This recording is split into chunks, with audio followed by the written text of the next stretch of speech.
Last part के and में master वांग ने इस जगह पर ऑर्डर दे दिया था सारे के सारे गार्ड्स को कि इस जगह पर जो फैंग है उसे हमारे एक्सचेंज हॉल से बाहर निकाल दो। लेकिन इसी टाइम पर जो फैंग होता है वो अपने ब्लैक कार्ड को सामने की तरफ निकालता है और ब्लैक कार्ड को सामने की तरफ निकालते हुए कहने लगता है, क्या तुम एक्सचेंज हॉल वाले अपने कस्टमर्स के साथ इसी तरीके का बर्ताव करते हो? और इसी के साथ ही हम देखते हैं उन दोनों गार्ड्स को जो कि आगे बढ़ रहे थे वो तुरंत ही उसी जगह पर रुक जाते हैं। फैंग कहने लगता है, मेरे पास ये ब्लैक कार्ड है इसीलिए तुम मुझे बिल्कुल भी नहीं रोक सकते। इस जगह पर मास्टर वांग भी ये देखने के बाद हैरान होते हैं कि फैंग के पास एक ब्लैक कार्ड कैसे हो सकता है। हम उस दूसरी लड़की को देखते हैं जो कि इस जगह पर मास्टर वांग से कहने लगती है, ये ब्लैक कार्ड इस जगह पर नकली हो सकता है। तभी फैंग अपने मन में कहने लगता है, जो इस जगह पर मुझे उस सिटी लॉर्ड ने ये ब्लैक कार्ड दिया था, मुझे लगा था ये कार्ड कहीं भी काम नहीं आएगा, लेकिन ये कार्ड इस जगह पर काम आ गया। तभी मास्टर वांग कहने लगते हैं, तुम इस जगह पर मुझे बताओ आखिरकार तुमने ये ब्लैक कार्ड कहां से लिया, मुझे इसके बारे में जानकारी चाहिए। फैंग इस जगह पर जानकारी देने से मना कर देता है और कहने लगता है, तुम जानकारी निकालने में काफी ज्यादा अच्छे हो, इसीलिए तुम इसके बारे में खुद ही जानकारी निकालो। इसी के साथ ही मास्टर वांग उस लड़की से कहने लगते हैं, इन्हें रेस्ट रूम में लेकर जाओ और इन्हें इस जगह से भागने बिल्कुल भी मत देना। और इसी के साथ ही वो कॉल करने लगते हैं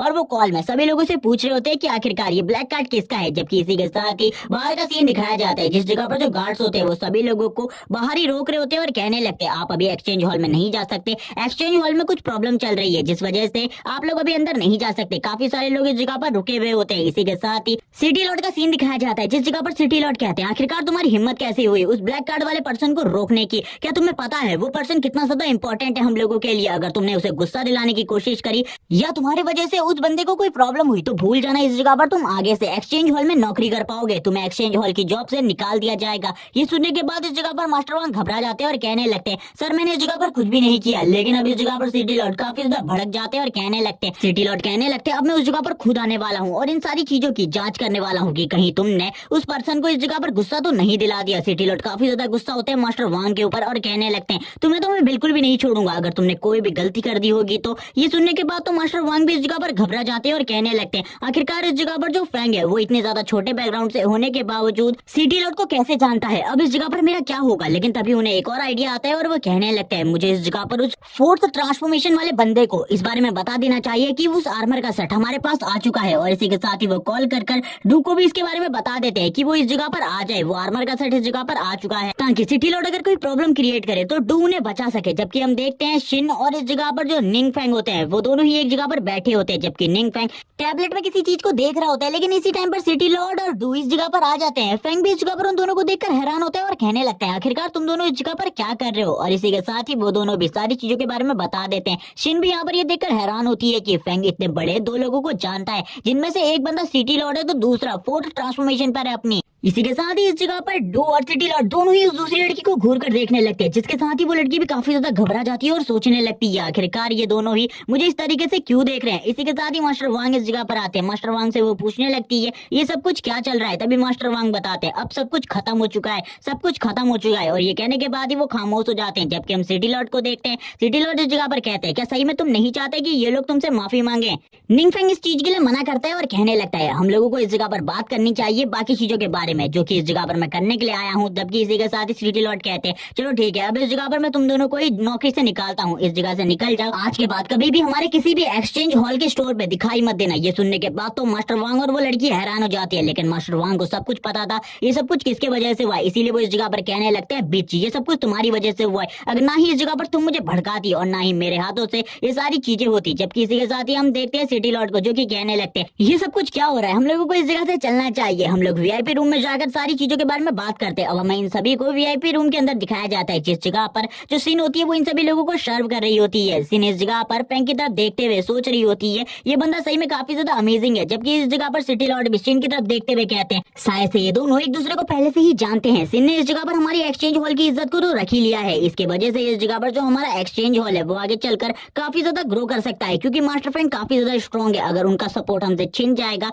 तो हम इस जगह पर कुछ भी नहीं कर पाएंगे, क्योंकि पिछली बार उन्होंने इस जगह पर हमारी सिटी को प्रोटेक्ट किया था। इसी के साथ ही जो सिटी लॉर्ड होते हैं वो सिन से बात करते हुए कहते हैं, मुझे लगता है आगे आने वाले टाइम में तुम्हें काफी ज्यादा प्रमोशन मिलने वाले हैं, क्योंकि तुम मास्टर फैंग के लिए काम करती हो, इसीलिए यहाँ पर अब वो भी शर्माने लगती है थोड़ा बहुत। तभी फैंग इस जगह पर कहता है, अब मैं इस जगह पर सिटी लॉर्ड आपसे पूछना चाहता हूँ, आखिरकार आप इस जगह पर क्यों आए? आपको इस जगह पर नहीं आना चाहिए था, बस इसके बारे में थोड़ी बहुत जानकारी देनी चाहिए थी। तभी इस जगह पर सिटी लॉर्ड कहते हैं, पिछली बार तुमने हमारी पूरी की पूरी सिटी को प्रोटेक्ट किया था, वरना अभी तक हम सब लोग मर चुके होते, इसीलिए मेरा आना तो इस जगह पर निश्चित था। मुझे इस जगह पर तुम्हारे लिए कुछ ना कुछ तो करना ही था। तभी इस जगह पर सिटी लॉर्ड कहते हैं, मैंने देखा था तुम्हें उस टैबलेट के अंदर, तुम किसी आर्टिफैक्ट को ढूंढ रहे थे, मुझे बताओ इस जगह पर तुम्हें कौन सा आर्टिफैक्ट चाहिए, मैं तुम्हें वो अभी दिला देता हूँ। तभी फैंग इस जगह पर कहता है, मैं सोचकर यही आया था कि मैं इस जगह पर उस आर्टिफैक्ट को खरीदूंगा, लेकिन इस जगह पर वो आर्टिफैक्ट नहीं है। इसी के साथ ही वो बताता है वो इस जगह पर एंड गेम आर्टिफैक्ट को ढूंढना चाहता है। ये सुनने के बाद सिटी लॉर्ड भी हैरान होते हैं, क्योंकि उन्होंने आज से पहले एंड गेम नाम के किसी भी आर्टिफैक्ट के बारे में नहीं सुना था, और यहाँ तक डू भी इसके बारे में सुनकर हैरान होता है। तभी फैंग कहता है, तुम लोगों को चिंता करने की जरूरत नहीं है, तुम लोगों को शायद से इस आर्टिफैक्ट के बारे में पता नहीं होगा, क्योंकि आर्टिफैक्ट के बारे में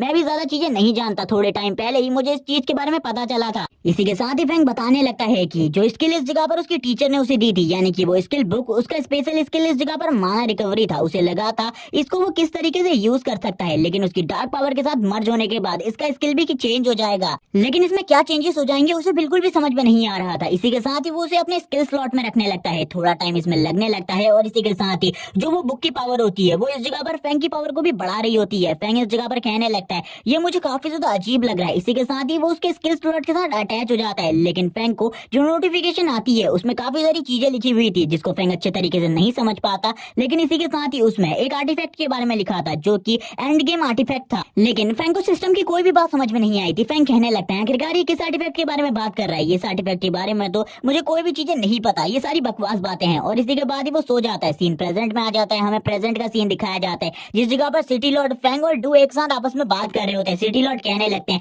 जब मैं अगली बार तुम लोगों को अपने सिटी में बुलाऊंगा उस जगह पर मैं तुम लोगों का स्वागत अच्छे तरीके से करूंगा। तभी वो इस जगह पर अपने फ्लाइंग स्क्रोल को निकालते हैं, और अपने फ्लाइंग स्क्रोल को निकालते हुए इस जगह से उड़कर तुरंत ही चले जाते हैं, जबकि हम फैंग को देखते हैं जो कि उस जगह पर खड़ा होता है डू के साथ। इसी के साथ ही हम डू को देखते हैं जो कि फैंग से पूछने लगता है, अब तुम क्या करने वाले हो। फैंग अपने घर जाने की बात करता है, तभी डू से कहता है, तुम मेरे साथ मेरे घर पर चलो, मैं तुम्हें अपना घर दिखाना चाहता हूँ, मेरा नया घर। तभी हम देखते हैं डू के घर को जो कि काफी ज्यादा बड़ा और आलीशान होता है, जिसे देखने के साथ ही फैंग भी हैरान होता है और कहने लगता है, तुम्हारे पास इतना बड़ा घर है, मुझे इसके बारे में बिल्कुल भी नहीं पता था। तभी डू इस जगह पर बताता है, ये घर इस जगह पर सिटी लॉर्ड ने उसे दिया है। डू कहने लगता है, बॉस अगर आप इस घर को लेना चाहते हो तो ले सकते हो, मैं इस जगह पर सिटी लॉर्ड से दूसरे घर की डिमांड भी कर सकता हूँ, या फिर आपके पड़ोस में ही एक दूसरे घर को रेंट पर ले सकता हूँ, मेरे पास पैसे हैं। तभी फैंग कहता है, नहीं मुझे अभी किसी चीज की जरूरत नहीं, अभी बस थोड़े से पैसे की जरूरत है। डू इस जगह पर पैसे देकर मदद करने की कोशिश करता है फैंग की, लेकिन फैंग मना करता है और कहने लगता है, अभी इस जगह पर मुझे तुम्हारे पैसे की जरूरत नहीं, जब मुझे जरूरत पड़ेगी मैं तुमसे पैसे मांग लूंगा। फैंग बताने लगता है, अभी इस टाइम पर उसके पास इतना पैसा है कि वो एक न्यू मैंशन खरीद सकता है अपने लिए, लेकिन वो इन सब चीजों को नहीं करना चाहता, वो अपने पैसे को बर्बाद नहीं करना चाहता, बल्कि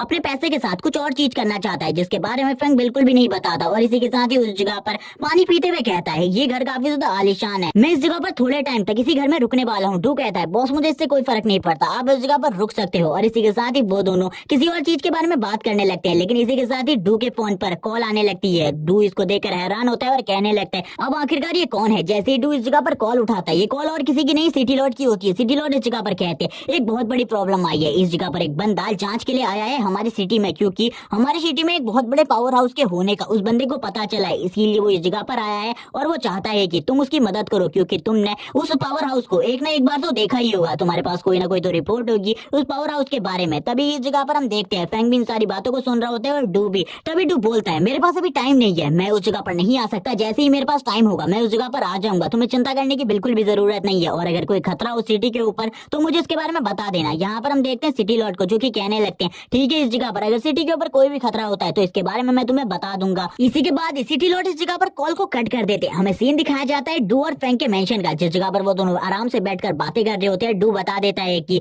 उसके खिलाफ इस जगह पर जांच वापस से स्टार्ट हो चुकी है, और इस बार जो जांच कर रहा है वो कोई और ही है, वो इस जगह पर हमारी सिटी से बिलोंग नहीं करता। अब हमें उस बंदे को दिखाया जाता है जो कि इन सारी इन्वेस्टिगेशन को कर रहा होता है, और वो कहने लगता है कि उस बंदे को ऐसा लगता है इस जगह पर अगर वो इस जगह पर नहीं आएगा तो वो इन्वेस्टिगेशन नहीं होगी, मैं उस पावर हाउस के बारे में सारी चीजें जान कर रहूंगा। इसी के साथ ही कॉन्फ्रेंस हॉल का सीन दिखाया जाता है जिस जगह पर सभी लोग मौजूद होते हैं, और इस जगह पर जो बंदा इन सारी की सारी चीजों की इन्वेस्टिगेशन कर रहा होता है वो कहने लगता है, तुम लोगों को क्या लगता है इस जगह पर तुम्हारी सिटी में जो पावर हाउस है वो तुम्हारी मदद कर रहा है, वो तुम्हारी मदद नहीं कर रहा बल्कि आगे चलकर तुम्हारी सिटी को और भी ज्यादा खतरे में डाल देगा। जबकि इस जगह पर शैडो मास्टर भी शांति से बैठी होती है, और वो बंदा यहाँ पर पावर हाउस के बारे में काफी सारी बुरी बुरी चीजें बोल रहा होता है और कहने लगता है, तुम लोगों को इस जगह पर मेरी मदद करनी चाहिए उस पावर हाउस के बारे में इन्वेस्टिगेशन करने में। तभी हम इस जगह पर शैडो मास्टर को देखते हैं जो कि बोलने लगती है, हमने भी उसकी इन्वेस्टिगेशन करने की कोशिश करी थी लेकिन हम इसमें फेल हो गए, और हमें इसके बारे में भी प्रूफ नहीं है कि हमारी सिटी में कोई बड़ा पावर हाउस है या फिर नहीं। तभी हम देखते हैं उस बंदे को जो कि कहने लगता है, तुम लोगों को क्या लगता है इस जगह पर? तुम लोग अगर इसके बारे में मुझे जानकारी नहीं दोगे तो मुझे पता नहीं चलेगा। मैंने सारी की सारी जानकारी तुम्हारी सिटी के बारे में पहले ही निकाल ली है। तुम्हारी सिटी पर 2 बार अचानक से हमले हो चुके हैं और ये दोनों के दोनों हमले को डिस्ट्रॉय करने वाला यानी कि रोकने वाला कोई बड़ा पावर हाउस है और उसके बारे में तो मैं जानकारी निकाल कर रहूंगा। तभी इस जगह पर वापस से जो यहाँ पर सुलैन होती है यानी कि शैडो मास्टर वो कहने लगती है तुम जो करना चाहते हो कर सकते हो। जबकि इस जगह पर फ्रैंक की टीचर भी यहाँ पर परेशान होती है और कहने लगती है सारे के सारे सबूत को सुलैन ने मिटा दिया था, इसीलिए सुलैन के लिए काफी ज्यादा बड़ी प्रॉब्लम हो सकती है। जबकि हम देखते हैं सिटी लॉर्ड इस जगह पर आ जाते हैं और कहने लगते हैं इस जगह पर मैंने डू को बुलाया था ताकि वो तुम्हारी मदद कर सके, लेकिन डू ने इस जगह पर आने से मना कर दिया है। वो भड़क जाता है और कहने लगता है तुमको क्या लगता है इस जगह पर? तुमसे पहले ये खबर मुझे नहीं मिली, मुझे ये खबर पहले मिल चुकी है और वैसे भी मैं उस डू नाम के बंदे के साथ काम नहीं करना चाहता। उस बेकार से बंदे के साथ मैं काम कर कर क्या ही करूंगा और मैं अकेले ही अब इस मिशन को अंजाम देने वाला हूँ। मुझे तुम में से किसी की भी जरूरत नहीं है। और इन सभी की बेइज्जती करने के बाद वो इधर से निकल जाता है जिस जगह से उसे काफी ज्यादा पावरफुल सिग्नल मिल रहे होते हैं और इसी के साथ ही हमें दिखाई जाती है वो जगह जो कि और कोई नहीं बल्कि एक ग्रेवयार्ड होती है और उस ग्रेवयार्ड में एक डंजन का पोर्टल होता है। इसी के साथ ही काफी सारे लोग उसे रोकते हैं और कहने लगते हैं तुम कौन हो? तभी वो बताता है कि मैं स्पेशल इन्वेस्टिगेशन ऑफिसर हूँ जो कि इस जगह पर एक बड़े पावर हाउस को ढूंढने के लिए आया है। ये सुनने के बाद ही सभी लोग उसके रास्ते को छोड़ देते हैं क्योंकि उन्हें इस ऑफिसर के बारे में पहले ही पता चल चुका था कि ये काफी ज्यादा स्ट्रॉन्ग है। इसी के साथ ही वो लोग कहने लगते हैं सर ठीक है आप इस डंजन के अंदर जा सकते हैं, लेकिन डंजन के अंदर काफी ज्यादा खतरा हो सकता है, आप इन सारी चीजों को खुद ही हैंडल कर लेना। जिसके लिए इस जगह पर वो बंदा भी कहने लगता है चिंता मत करो मैं काफी ज्यादा स्ट्रॉन्ग हूँ, मैं इसीलिए इन सारी चीजों को हैंडल कर लूंगा। और इसी के बाद ही वो उस पोर्टल से अंदर चला जाता है। उस पोर्टल से अंदर आने के बाद वो कहता है क्या उन लोगों को ऐसा लगता है कि मैं उस पावर हाउस को नहीं ढूंढ लूंगा? एक बार मैंने उस पावर हाउस को ढूंढ लिया उसके बाद उसकी सारी की सारी पावर्स मेरी होंगी और मैं जानना चाहता हूँ किस तरीके से वो अपनी पावर को बढ़ाता है। तभी इस जगह पर वो काफी सारे बड़े बड़े होल्स को देखता है जिसके अंदर से काफी ज्यादा डार्क पावर निकल रही होती है और वो कहता है इसके अंदर से तो प्योर डार्क पावर निकल रही है, मुझे इसके बारे में नहीं पता लेकिन ये जो डार्क पावर है ये काफी ज्यादा खतरनाक है। मैंने आज से पहले कभी भी इतनी ज्यादा प्योर डार्क पावर नहीं देखी। लेकिन वो हंसने लगता है और हंसते हुए कहता है अब ये जगह पूरी की पूरी मेरी है, ये सारी की सारी डार्क पावर मेरी है, एक बार मैंने इसे एब्जॉर्ब कर लिया तो शायद से मैं उस पावर हाउस से भी ज्यादा स्ट्रॉन्ग बन जाऊं। और इसी के साथ ही वो अब इस डार्क पावर को अपनी बॉडी के साथ मर्ज करने लगता है और भी ज्यादा स्ट्रॉन्ग बनने के लिए। इसी के साथ ही हमें एक चीज को दिखाया जाता है जो कि काफी ज्यादा अजीब दिख रही होती है और वो भी उस बंदे की बॉडी के ऊपर कंट्रोल करने के लिए आगे बढ़ने लगती है। लेकिन इस जगह पर जो वो ऑफिसर होता है वो उसी चीज को अपनी बॉडी से मर्ज करने लगता है ताकि वो और भी ज्यादा स्ट्रॉन्ग बन सके और जोर जोर से हंसने लगता है और कहता है अब पूरे के पूरे आसपास की सिटी के ऊपर मैं कंट्रोल करूंगा क्योंकि मेरी पावर सबसे ज्यादा होगी। मैं 4th ट्रांसफॉर्मेशन को भी कंप्लीट कर लूंगा थोड़े ही टाइम में। हमें इसी के बाद सीन दिखाया जाता है डू के मेंशन का जिस जगह पर फैंग गेम खेल रहा होता है और गेम खेलते हुए कहता है ये गेम का लेवल काफी ज्यादा हार्ड है। लेकिन इसी टाइम पर उसके सिस्टम से उसे एक नोटिफिकेशन मिलती है जो एंड गेम आर्टिफैक्ट है उसे डिटेक्ट किया गया है और उसकी लोकेशन को तुम्हारे टैब पर भेज दिया गया है। अब तुम उस जगह पर आ सकते हो उस एंड गेम आर्टिफैक्ट को लेने के लिए। फ्रैंक भी ये देखकर हैरान होता है और कहने लगता है शायद से जो एंड गेम आर्टिफैक्ट है वो मेरे सिस्टम के साथ कनेक्टेड है जिस वजह से मेरा जो सिस्टम है वो मुझे उस जगह पर ले जाना चाहता है उस एंड गेम आर्टिफैक्ट के पास। चलो ठीक है मुझे भी उस जगह पर जाना होगा उस एंड गेम आर्टिफैक्ट को लेने के लिए। तभी वो इस जगह पर अपने कोट को पहन लेता है और कोट को पहनते हुए कहता है मैं चलने के लिए तैयार हूँ अब उस जगह पर। इसी के साथ ही डू भी इस जगह पर पहुंच जाता है। डू इस जगह पर पहुंचते हुए कहता है मास्टर मुझे बताइए आखिरकार क्या प्रॉब्लम हुई है जिस वजह से आप इस जगह से जा रहे हैं, क्या मेरे लिए भी कोई काम है? तभी फ्रैंक कहने लगता है हाँ इस जगह पर तुम्हारे लिए एक बहुत ज्यादा इंपॉर्टेंट काम है लेकिन इस काम को ध्यान से करना। और इसी के साथ ही वो उसे अपना फोन देकर चला जाता है और कहने लगता है तुम इस गेम को खेलो और मैं चाहता हूँ कि इसमें तुम मेरे एक भी पॉइंट को डिटेक्ट मत करवाना और इसके अलावा तुम कुछ भी कर सकते हो। हमें सीन दिखाते हैं एक कार का जिस कार के अंदर से फ्रैंक आगे की तरफ बढ़ रहा होता है। उसके फोन के ऊपर अभी भी वो लोकेशन चल रही होती है जिस जगह पर वो एंड गेम आर्टिफैक्ट डिटेक्ट हुआ है। फ्रैंक कहने लगता है मेरे को यहाँ पर बार बार सिग्नल मिल रहे हैं कि वो एंड गेम आर्टिफैक्ट आगे की तरफ बढ़ रहा है। आखिरकार ये सब कुछ क्या हो रहा है मुझे कुछ भी समझ में नहीं आ रहा। आखिरकार ये जो एंड गेम आर्टिफैक्ट है ये क्या चीज है? इसी के साथ ही अब उसी एंड गेम आर्टिफैक्ट को दिखाया जाता है जो कि आगे की तरफ सही में बढ़ रही होती है और वो काफी ज्यादा स्ट्रॉन्ग हो चुकी होती है पहले के मुकाबले क्योंकि जो ऑफिसर इस जगह पर आया हुआ था उस एंड गेम आर्टिफैक्ट ने उसी की बॉडी के ऊपर कंट्रोल कर लिया होता है। सभी ऑफिसर इस जगह पर कहने लगते हैं आखिरकार ये क्या चीज है इस जगह पर, ये तो काफी ज्यादा स्ट्रॉन्ग लग रही है, इसका जो प्रेशर है इसकी वजह से तो मैं हिल भी नहीं पा रहा। तभी हमें दिखाते हैं उस ऑफिसर को जो कि उसी की बॉडी के ऊपर होता है और वो इस जगह पर चिल्ला रहा होता है और कहने लगता है मुझे बचाओ इस जगह पर। वो सबसे पहले इसकी पावर को छीनना चाहता था लेकिन अब इस जगह पर इसी ने उसको कंट्रोल में रखा हुआ है और इसी की पावर से वो इस जगह पर अपने आप को और भी ज्यादा स्ट्रॉन्ग बना रही है। सभी गाड़ियों को रास्ते में ही रोक दिया होता है और इस जगह पर आगे जाने की बिल्कुल भी अनुमति नहीं थी। इस जगह पर जो ऑफिसर्स होते हैं वो कहने लगते हैं आगे काफी ज्यादा बड़ा खतरा है, तुम लोग आगे नहीं जा सकते। जबकि फ्रैंक भी उतर जाता है गाड़ी से और कहने लगता है तुमको चिंता करने की जरूरत नहीं है, मैं इस जगह से खुद आगे की तरफ चला जाऊंगा। और इसी के साथ ही अब वो गाड़ी से निकल जाता है और कहने लगता है उस एंड गेम आर्टिफैक्ट को मैं महसूस कर सकता हूँ, वो मेरे आसपास ही है लेकिन थोड़ा सा दूर है, इसीलिए मुझे उस जगह पर जाना होगा सबसे पहले उस एंड गेम आर्टिफैक्ट को लेने के लिए। जबकि हमें दिखाया जाता है उस जगह पर उस बंदे को जो कि सब कुछ तबाह कर रहा होता है, जितने भी लोग उसके आसपास होते हैं उन सभी को जख्मी कर रहा होता है या फिर मार रहा होता है। वो ऑफिसर कहने लगता है मैं इस जगह पर कुछ भी नहीं कर पा रहा, मेरी मदद करो। तभी हमें दिखाया जाता है शैडो मास्टर और टीचर को जो कि इस जगह पर आ जाते हैं। यहाँ पर वो लोग हैरान होते हैं क्योंकि इसकी पावर इन लोगों से काफी ज्यादा होती है, ये लोग बिल्कुल भी इन सारी चीजों को नहीं संभाल सकते थे। लेकिन फिर भी शैडो मास्टर और बाकी सभी लोग आगे की तरफ बढ़ते हैं और हमें सीन नहीं दिखाया जाता आखिरकार उस जगह पर किस तरीके की फाइट होती है। लेकिन शैडो मास्टर काफी ज्यादा घायल होती है, टीचर इस जगह पर कह रही होती है अगर इस जगह पर निंग फेंग ने मुझे वो आर्टिफैक्ट नहीं दिया होता तो मैं इस जगह पर इन लोगों की जान को भी नहीं बचा पाती। मेरे पास एक मौका था इन लोगों की जान को बचाने का, इसीलिए मैंने इस जगह पर इन लोगों की जान को बचा लिया। निंग फेंग का शुक्रिया कि उसने वो ट्रेजर मुझे दिया। और वो शैडो मास्टर को हील कर रही होती है। थोड़ी ही देर में शैडो मास्टर भी इस जगह पर जाग जाती है। तभी टीचर उन्हें बताने लगती है डू को इस जगह पर कोऑर्डिनेट भेज दिए गए हैं, वो इस जगह पर आ जाएगा और शायद से वो इस मॉन्स्टर को संभाल सकता है। जबकि टीचर भी काफी ज्यादा परेशान होती है और कहने लगती है अगर ये जो मॉन्स्टर है ये बाहर सिटी में चला गया तो कोई भी इसे नहीं रोक पाएगा। तभी इस जगह पर शैडो मास्टर बोलती है क्या तुमको लगता है इस जगह पर डू इसे रोक सकता है? डू का पावर लेवल भी मेरे ही बराबर है, वो इस मॉन्स्टर को बिल्कुल भी नहीं रोक सकता। अगर इस जगह पर वो मिस्टीरियस पावर हाउस सामने नहीं आया तो कोई भी हमारी सिटी को नहीं बचा सकता। जबकि इसी के साथ ही अब दिखाया जाता है उसी मॉन्स्टर को जो कि आगे की तरफ अभी लगातार बढ़ रहा होता है, वो सिटी की तरफ आगे बढ़ रहा होता है और फैंक को भी इन सब चीजों के बारे में महसूस हो चुका होता है। जबकि इस जगह पर जो बंदा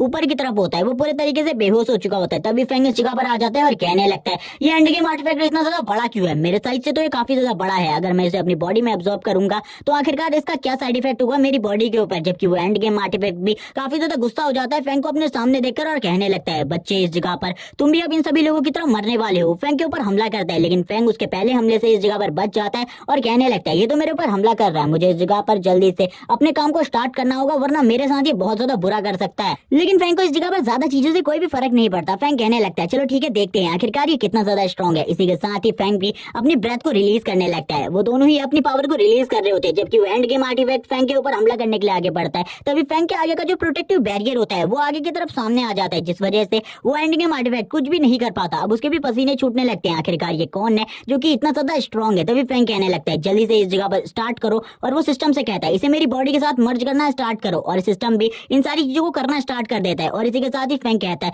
यहाँ पर मुझे कुछ फील क्यों नहीं हो रहा, जैसे कि मेरी बॉडी के अंदर एब्जॉर्ब हो रहा हो, मुझे तो कोई भी फीलिंग नहीं आ रही। तभी सिस्टम उसे बताता है अभी ये सारी चीजें स्टार्ट नहीं हुई है, रुकिए इस जगह पर थोड़ी ही देर में ये सारी चीजें स्टार्ट हो जाएंगी। तभी जो वो एंड गेम आर्टिफैक्ट होता है वो फैंक की बॉडी के साथ मर्ज होने लगता है। जबकि इस जगह पर वो रोकने की कोशिश कर रहा होता है, अपने आप को रोकने की कोशिश कर रहा था इन सारी चीजों को करने से, लेकिन वो बिल्कुल भी नहीं रोक पाता। उसकी बॉडी फैंक की बॉडी के साथ लगातार मर्ज हो रही थी। फैंक कहने लगता है मुझे ऐसा लगता है इस जगह पर ये अपने आप को रोकने की कोशिश कर रहा है लेकिन बिल्कुल भी नहीं रोक पा रहा क्योंकि मेरी डार्क पावर काफी ज्यादा है। इसी के साथ ही अब फैंक को काफी सारे विजन्स आने लगते हैं जिसमें वो अलग अलग टाइप के मॉन्स्टर्स को देख रहा होता है जो कि काफी ज्यादा स्ट्रॉन्ग होते हैं और उनमें वो कुछ ऐसे भी मॉन्स्टर देखता है जिनका पावर लेवल फैंक से भी ज्यादा होता है। लेकिन थोड़ी ही देर में फैंक इस जगह पर उस मॉन्स्टर की बॉडी को एब्जॉर्ब कर लेता है और उसके सारे के सारे स्टैट पॉइंट्स 100 प्लस हो चुके होते हैं। इसी के साथ ही फैंक कहने लगता है अभी मेरे पास करंटली इतनी पावर है कि मैं एक थॉट ट्रांसफॉर्मेशन वाले बंदे को भी इजीली डिफीट कर सकता हूँ। उसकी स्ट्रेंथ भी मेरे सामने कुछ नहीं है, यहाँ तक कि जो डू है वही मुझे डिफीट कर सकता है। इस टाइम पर डू भी इस जगह पर आ जाते हैं और कहने लगता है मास्टर बॉस आप इस जगह पर क्या कर रहे हो, बॉस आपको इस जगह पर नहीं होना चाहिए था। फैंक कहने लगता है मुझे खतरा महसूस हुआ था, मैं इस जगह पर आ गया, मैंने पहले ही इस जगह पर इस मॉन्स्टर को ठिकाने लगा दिया है, अब इस जगह पर मुझे क्या करना चाहिए। यहाँ पर डू कहने लगता है बॉस आपको चिंता करने की जरूरत नहीं है, जो भी मसला है इस जगह पर मैं उसे संभाल लूंगा। मुझे भी इस जगह पर कॉल आया था, इन सारी चीजों के बारे में बताया गया था कि मुझे इस मॉन्स्टर को संभालना है, लेकिन आपने पहले ही इस जगह पर सारी चीजों को संभाल लिया तो मुझे चिंता करने की जरूरत नहीं है। इसी के साथ ही डू अपने बॉस के बारे में सोचने लगता है और कहता है बॉस सही में काफी ज्यादा स्ट्रॉन्ग है, मैं जितना स्ट्रॉन्ग इन्हें समझता हूँ ये उससे भी ज्यादा स्ट्रॉन्ग है, क्योंकि अगर मैं इस जगह पर इस मॉन्स्टर से फाइट करता मैं भी इससे नहीं जीत पाता। लेकिन आखिरकार बॉस ने इसे कैसे डिफीट किया, क्योंकि इस जगह पर मुझे बॉस की डार्क पावर बिल्कुल भी फील नहीं हो रही। फैंक कहने लगता है मैं तुमसे चाहता हूँ कि इन सारी चीजों को तुम ठिकाने लगा दो क्योंकि तुम इन काम को अच्छे तरीके से कर सकते हो। डू कहता है बॉस चिंता मत करो, इन सारी चीजों को मैं बहुत ज्यादा इजीली कर लूंगा। लेकिन इसी के साथ ही फैंक उस जगह से काफी ज्यादा तेजी से जाने लगता है। वो फैंक की पावर्स को देखकर हैरान हो जाता है और कहने लगता है पहले बॉस की स्पीड इतनी ज्यादा नहीं थी लेकिन अब बॉस की स्पीड इतनी ज्यादा कैसे बढ़ गई। मुझे ऐसा लगता है बॉस ने ऐसी काफी सारी चीजें हैं जो कि मुझसे भी छुपा रखी हैं, ये काफी ज्यादा अच्छी बात है। मुझे लगता है बॉस पहले से ज्यादा स्ट्रॉन्ग हो चुके होते हैं। इसी के साथ ही फैंक कहने लगता है सभी लोगों को लगता है मैं कोई बड़ा पावर हाउस हूँ, लेकिन इस जगह पर उन लोगों को नहीं पता मेरा लेवल खाली फर्स्ट ट्रांसफॉर्मेशन है। इसी के साथ साथ ही सीन शिफ्ट हो जाता है और हमें सीन दिखाया जाता है उसी कॉन्फ्रेंस हॉल का, जिस जगह पर उस बंदे को जो कि इस जगह पर सारी जानकारियों को एकत्र कर रहा था उसको अब जेल में डाल दिया गया है, क्योंकि सभी लोगों को इस बंदे के बारे में पता चल गया था कि ये सबसे पहले उस ऑब्जेक्ट की सारी पावर को एब्जॉर्ब करना चाहता था, लेकिन बाद में उस ऑब्जेक्ट ने इसकी बॉडी के ऊपर कंट्रोल कर लिया और कंट्रोल करने के साथ ही सारी बुरी चीजें करना स्टार्ट कर दिया, जैसे कि काफी सारे लोगों के ऊपर हमला किया, काफी सारे सोल्जर्स की जान ले ली जिनका दोषी इसे ही माना गया है। इसी के साथ ही हम देखते हैं इस जगह पर सुलैन को, जो कि इस जगह पर कहने लगती है, डू मैं तुमसे काफी सारी चीजों के बारे में जानना चाहती हूँ, मुझे बताओ इस जगह पर क्या सही में हमारी सिटी के अंदर कोई बिग शॉट है, यानी कि कोई बड़ा पावर हाउस। यहाँ पर सिटी लॉर्ड भी काफी ज्यादा खुश होते हैं और कहने लगते हैं इन सब चीजों के बारे में कहने की क्या बात है, सही में हमारी सिटी के अंदर कोई बड़ा पावर हाउस है, क्योंकि उसी ने हमारी जान बचाई, अगर वो नहीं होता तो अभी तक हम मर चुके होते। सभी लोग इस जगह पर काफी ज्यादा खुश होते हैं और डू से पूछने लगते हैं हमारा तुमसे एक क्वेश्चन है, हमें जल्दी बताओ क्या तुम इस जगह पर उस बड़े पावर हाउस से मिले हो। डू इस जगह पर कहने लगता है तुम लोग आखिरकार इन सारी चीजों के बारे में जानना क्यों चाहते हो, लेकिन फिर भी इस जगह पर मैं तुम्हें बता दूं कि मैं उस बिग शॉट को जानता हूँ, इस जगह पर वो जो भी पावर हाउस है मैं उससे मिल चुका हूँ और थोड़ी ही टाइम पहले मैं उससे मिला हूँ। ये सुनने के बाद सभी लोग हैरान होते हैं। इस जगह पर वो कहने लगते हैं हमें और जानना है बिग शॉट के बारे में, लेकिन इसी के साथ ही जो मेयर होते हैं वो कहने लगते हैं तुम मुझे उसके बारे में बताओ, मैं चाहता हूँ कि वो भी हमारी सिटी की रक्षा करे, जिसलिए हम उसे काफी सारे अच्छे ऑफर्स देंगे। लेकिन इस जगह पर डू मना करता है और कहने लगता है वो मिस्टीरियस पावर हाउस इस जगह पर अपने आप को मिस्टीरियस रखना चाहता है और अपने बारे में किसी को भी नहीं बताना चाहता, क्योंकि वो लो प्रोफाइल रखना चाहता है। इसी के साथ ही डू अपने मन में कहने लगता है अच्छा हुआ इस जगह पर बॉस ने और मैंने पहले ही इन सारी चीजों की प्लानिंग कर ली थी, वरना अभी मेरे लिए काफी ज्यादा डिफिकल्ट हो जाता है एक नई कहानी बनाना। डू इस जगह पर बताने लगता है वो इस जगह पर हम लोगों को बिल्कुल भी ज्वाइन नहीं करेगा। इसी के साथ ही अब जो प्रेसिडेंट होते हैं वो कहने लगते हैं मुझे इसके बारे में पता होना चाहिए था, वो एक मिस्टीरियस पावर हाउस है, उसका लेवल इस जगह पर फोर्थ ट्रांसफॉर्मेशन से भी ज्यादा है, तो वो हमारे साथ आखिरकार क्यों ज्वाइन होगा। डू तभी सिटी लॉर्ड से कहने लगता है आपको चिंता करने की जरूरत नहीं है, वो हमारी सिटी की प्रोटेक्शन करता रहेगा, क्योंकि इस सिटी के अंदर उसका कोई खास इंसान रहता है जिसकी रक्षा करने के लिए वो इस जगह पर मौजूद है। ये सुनने के साथ ही हम देखते हैं जो टीचर होती है और दूसरी जो शैडो लीडर होती है वो भी कहने लगती है मुझे इसके बारे में पहले से ही अंदेशा था। टीचर इस जगह पर कह रही होती है क्या वो स्पेशल पर्सन निंगफेंग हो सकता है। इसी के साथ ही निंगफेंग के घर का सीन दिखाया जाता है, जिस जगह पर जो निंगफेंग होता है वो नहा रहा होता है, नहाते हुए कहता है जितने भी मुझे एंड गेम आर्टिफैक्ट्स मिले थे मैंने उन सारे के सारे आर्टिफैक्ट्स को यूज किया, जिसके बाद मुझे काफी सारी मेमोरीज मिली जो कि डीमन गॉड्स की हैं, और इस जगह पर मुझे उनकी मेमोरीज में ज्यादा कुछ नहीं मिला जो कि मेरे काम का है, लेकिन कुछ चीजें ऐसी है जिसके बारे में मुझे भी एक बार सोचना चाहिए, क्योंकि उसमें लिखा हुआ है कि जो ह्यूमंस है वो अभी भी अपनी अवेकनिंग को अच्छे तरीके से कंप्लीट नहीं कर पाए, वो ना ही अपनी अवेकनिंग को अच्छे तरीके से समझ पाए हैं और काफी सारे वर्ल्ड इन्हीं सारी चीजों की वजह से तबाह हो गए इन डंजन्स के वजह से, क्योंकि उन डंजन्स में से इतने ज्यादा पावरफुल मॉन्स्टर निकले कि एक ही बार में पूरा का पूरा वर्ल्ड खत्म हो गया। अब वो इसी के साथ ही बताने लगता है उनकी मेमोरीज में काफी सारी ऐसी चीजें थी जिनका यूज कर मैं इस वर्ल्ड को पावरफुल बना सकता हूँ, लेकिन मैं इनका यूज डायरेक्टली नहीं कर सकता, क्योंकि अगर मैंने डायरेक्टली इनका यूज किया सभी लोगों को मेरे ऊपर शक होगा, इसीलिए मुझे एक टीम बनानी होगी जिसके जरिए मैं सारी चीजों को कर सकूं और मेरे ऊपर कोई शक भी ना करे। फैंग इसी के साथ ही कहता है हाँ मुझे इन सारी चीजों को करना होगा, लेकिन सबसे पहले मुझे अपने दोस्तों की मदद करनी होगी, उन्हें स्ट्रॉन्ग बनाना होगा ताकि आगे चलकर मेरे ऊपर अगर कोई भी खतरा है तो वो मुझे प्रोटेक्ट कर सके। और इसी के साथ ही वो कहता है ह्यूमन वर्ल्ड तो अभी काफी ज्यादा कमजोर है, अगर ह्यूमन वर्ल्ड को और भी ज्यादा ताकतवर बनाना है तो मुझे और भी ज्यादा नॉलेज की जरूरत है, नॉलेज के लिए और भी ज्यादा एंड गेम आर्टिफैक्ट की जरूरत है। मुझे नहीं पता अगली बार मुझे एंड गेम आर्टिफैक्ट कहाँ मिलेंगे, लेकिन अगर वो मिल गए तो उनके अंदर से जो मेमोरीज मिलेंगी उसमें काफी सारी ऐसी चीजें होती है जिनका यूज कर मैं अपनी पावर को भी हिडन कर सकता हूँ और अपनी स्ट्रेंथ को पहले से काफी ज्यादा बढ़ा सकता हूँ। इन्हीं सब चीजों के बारे में वो सोच रहा होता है, लेकिन इसी के बाद ही यू का कॉल आ जाता है इस जगह पर और वो मिंग को बुलाने लगती है रेस्टोरेंट में, क्योंकि उसने अपने सेकंड ट्रांसफॉर्मेशन को कंप्लीट कर लिया है और पिछली बार इसे थर्ड ट्रांसफॉर्मेशन में बताया गया था, लेकिन अभी बताया जा रहा है कि ये सेकंड ट्रांसफॉर्मेशन में है। यू इस जगह पर कहने लगती है तो मैं सेकंड ट्रांसफॉर्मेशन को कंप्लीट कर चुकी हूँ, जिस वजह से मैं तुम्हें पार्टी देना चाहती हूँ, एक ट्रीट देना चाहती हूँ, तो शाम को हम दोनों मिल रहे एक रेस्टोरेंट में, मैं तुम्हें रेस्टोरेंट की लोकेशन भेज दूंगी। फैंग भी कहता है जरूर, मैं भी काफी दिनों से तुमसे मिलना चाहता था ताकि तुम मुझे थोड़ी बहुत टीचिंग्स दे सको अपने लेवल को बढ़ाने में। यू कहती है जरूर इस जगह पर मैं तुम्हें टीचिंग्स दूंगी, लेकिन उस जगह पर आ जाना। इसके लिए फैंग भी तैयार हो जाता है। सीन दिखाया जाता है हमको इस जगह पर यू का, जो कि अपने साथियों के साथ होती है, और इस जगह पर जो झाव है उसने भी अपने सेकंड ट्रांसफॉर्मेशन को कंप्लीट कर लिया है। ये सभी लोग काफी ज्यादा खुश होते हैं और कहने लगते हैं तुम दोनों ही अमेजिंग हो, तुम दोनों ने ही सेकंड ट्रांसफॉर्मेशन को कंप्लीट कर लिया। लेकिन यू इस जगह पर सबसे ज्यादा अमेजिंग है क्योंकि उसने एक हिडन क्लास को भी ओपन किया, तो आज रात तो इस जगह पर पार्टी होने वाली है। यू की दोस्त तुरंत ही यू के पास आती है और कहती है इस बारे में तुम्हारा क्या ख्याल है। तभी हम इस जगह पर झाओ को देखते हैं। झाओ कहने लगता है ठीक है, मैं आज सभी को पार्टी देने वाला हूँ। मेरे सेकंड ट्रांसफॉर्मेशन में प्रमोट होने की वजह से सभी लोग काफी ज्यादा हैरान होते हैं कि इतनी यंग एज में इसने सेकंड ट्रांसफॉर्मेशन को कंप्लीट कर लिया। जाओ कहता है यू से तुम भी उस जगह पर आ सकती हो। यू इसके लिए मना कर देती है और कहती है मेरा आज रात का कुछ और का प्लान है, इसीलिए मैं तुम्हारे वहां पर बिल्कुल भी नहीं आ पाऊंगी, इसीलिए मैं जा रही हूँ इस जगह पर। और वो इसके साथ ही जाने लगती है। जाओ अपने मन में कहने लगता है यहाँ पर जो यू है उसने हिडन क्लास को ओपन किया और सेकंड ट्रांसफॉर्मेशन को मुझसे भी जल्दी कंप्लीट कर लिया, और एक एस क्लास के मिशन के साथ आने वाले टाइम में हम दोनों के बीच में जो गैप है वो और भी ज्यादा बढ़ने वाला है। और शायद से कुछ ही टाइम बाद ये जो हमारी हंटर टीम है ये भी पूरे तरीके से खत्म हो जाए। लेकिन इसी के बाद ही वो सोचने लगता है, और ये सब कुछ हो रहा है इस जगह पर उस लड़के की वजह से। वो इस जगह पर फ्रैंक को गालियां दे रहा होता है और कहने लगता है तुम्हें बिल्कुल भी नहीं छोड़ूंगा। तभी इस जगह पर जो यू की दोस्त होती है वो कहने लगती है तुम्हें चिंता करने की जरूरत नहीं है, यू कभी भी इस टीम को इस जगह पर खत्म नहीं करने वाले, क्योंकि यू ने इस टीम को बनाया। लेकिन जाओ इस जगह पर बोलता है जब वो स्ट्रांग बन जाएगी तो हम जैसे कमजोर लोगों की उसको क्या जरूरत होगी। वैसे भी उसने एक हिडन क्लास को ओपन किया, तुम्हें नहीं पता है हिडन क्लास की पावर कितनी ज्यादा होती है। अगर तुम्हें हिडन क्लास की पावर के बारे में पता होता तब तुम इस तरीके की बात नहीं करती। तुम तो अभी इस जगह पर अपने फर्स्ट ट्रांसफॉर्मेशन में हो, इसीलिए इस तरीके की बातें बिल्कुल भी मत करो। अब यू के दोस्त को भी इस जगह पर लगने लगता है सही में उन लोगों का गैप धीरे धीरे कर काफी ज्यादा बढ़ता जा रहा है, और आगे आने वाले टाइम में यू इस टीम को पूरे तरीके से खत्म कर देगी। नाइट का सीन दिखाया जाता है। नाइट में मिंग और यू एक कैफे के अंदर होते हैं, जिस जगह पर मिंग खाना खा रहा होता है और कहने लगता है तुमने तो इस जगह पर काफी सारे खाने को मंगाया है, क्या तुम्हें लगता है इतना सारा खाना हम दोनों अकेले खा पाएंगे? लेकिन मैं इस खाने के लिए काफी ज्यादा एक्साइटेड हूँ, मैं इसे खाना चाहता था काफी लंबे टाइम से, लेकिन मेरे पास इतने पैसे नहीं थे। वो इस जगह पर नाटक कर रहा होता है और अपनी पावर के बारे में बिल्कुल भी कुछ नहीं बताता यू को। यू कहने लगती है तुम इसे जल्दी जल्दी खा सकते हो इस जगह पर, तुम मुझे अपने बारे में बताओ, आखिरकार जो तुम्हारा लेवल अप है वो किस तरीके से चल रहा है। वो बताने लगता है मेरी पावर अभी धीरे धीरे बढ़ रही है, आने वाले टाइम में मैं और भी ज्यादा स्ट्रांग हो सकता हूँ। लेकिन तुमने आखिरकार मुझे ये ट्रीट क्यों दी? तुम बाकी सभी दोस्तों के साथ दूसरी जगह पर भी जा सकती थी।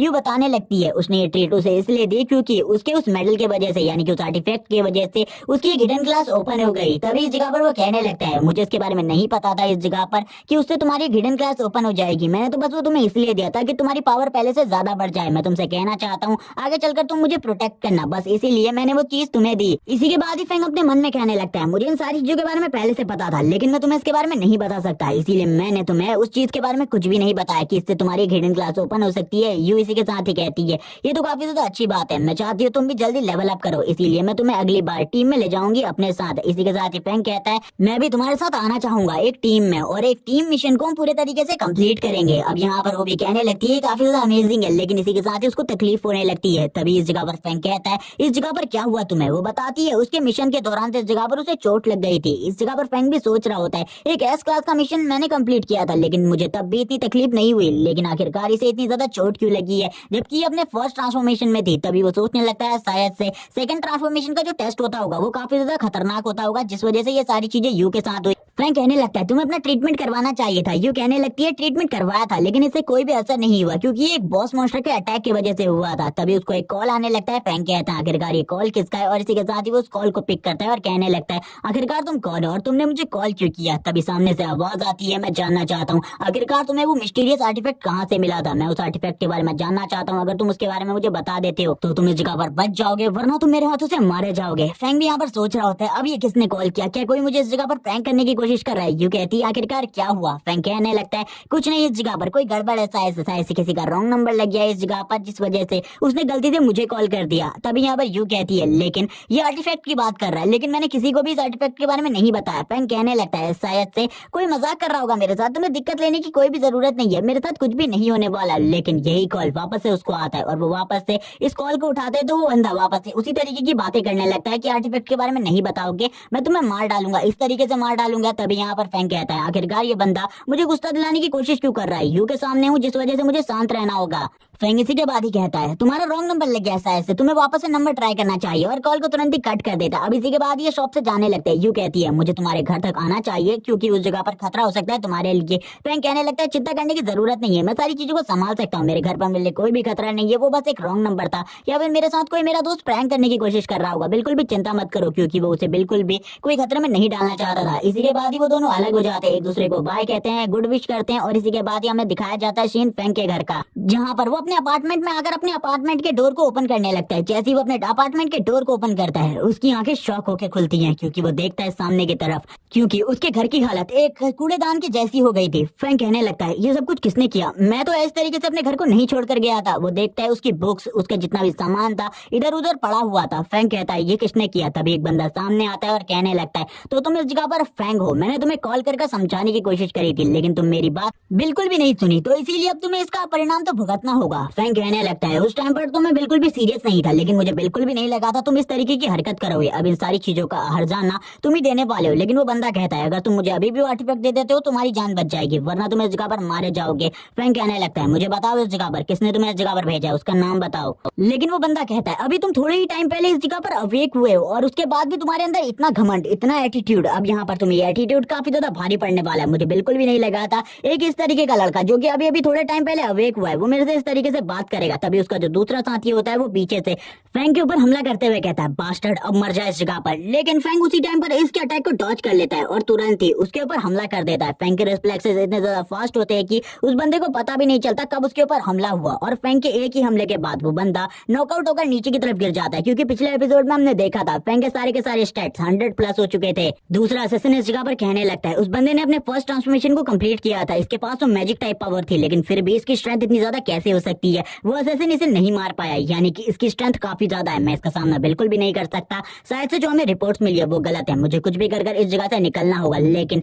इस जगह से निकलने से पहले एक ट्राई मैं इस जगह पर जरूर करूंगा। हम देखते हैं उसके पास एक हिडन वेपन होता है जिसका वो यूज करने वाला था अभी फ्रैंक के ऊपर, और वो कहता है अभी चांस है मेरे पास उसके ऊपर हमला करने का। फ्रैंक भी अपनी बॉडी के चारों तरफ अपने ऑरा को ले आते हैं, ऑरा को अपेयर करते हुए कहता है तुम बिल्कुल भी नहीं बचोगे इस जगह पर, अब तुम मुझे अगर बताओगे नहीं तो इस जगह पर मारे जाओगे। जैसे ही वो उसके ऊपर हमला करता है इस जगह पर फ्रैंक बिल्कुल भी मूव नहीं करता और वो अटैक उसके साइड से निकल जाता है। फ्रैंक कहता है इस तरीके के बचकाने अटैक्स मेरे ऊपर बिल्कुल भी मत करना, क्योंकि इस तरीके के हमले अगर तुम करोगे तो बिल्कुल भी जिंदा नहीं बचोगे। वो बंदा भागते हुए कहता है ये तो एक मॉन्स्टर है इस जगह पर, और इस मॉन्स्टर का सामना मेरे जैसा कोई भी इंसान नहीं कर सकता। मैं क्या कोई भी इसका सामना नहीं कर पाएगा। वो इसी के साथ ही भागते हुए कहता है उस बंदे ने इस जगह पर हमें धोखा दिया है, मैं तो उसे मार डालूंगा अगर वो मुझे मिल गया। अब वो यहाँ पर कूद ही रहा होता है, तभी फ्रैंक उसे पकड़ लेते हैं और कहता है क्या तुम्हें नहीं पता ये इस जगह पर फर्स्ट फ्लोर नहीं है जिस जगह से तुम कूद कर बच जाओगे। अगर तुम इस जगह से कूदे पक्का के पक्का मारे जाओगे। और वो इसी के साथ ही उन लोगों को पीटने लगता है और कहता है इन सारी चीजों का हर्जाना तुम मुझे किस तरीके से देने वाले हो, मुझे इन सारी चीजों का पे बैक करो वरना तुम सभी को मार डालूंगा मैं। तभी यहाँ पर वो कहते हैं हमने इस जगह पर सारी की सारी चीजों का पे बैक कर दिया है,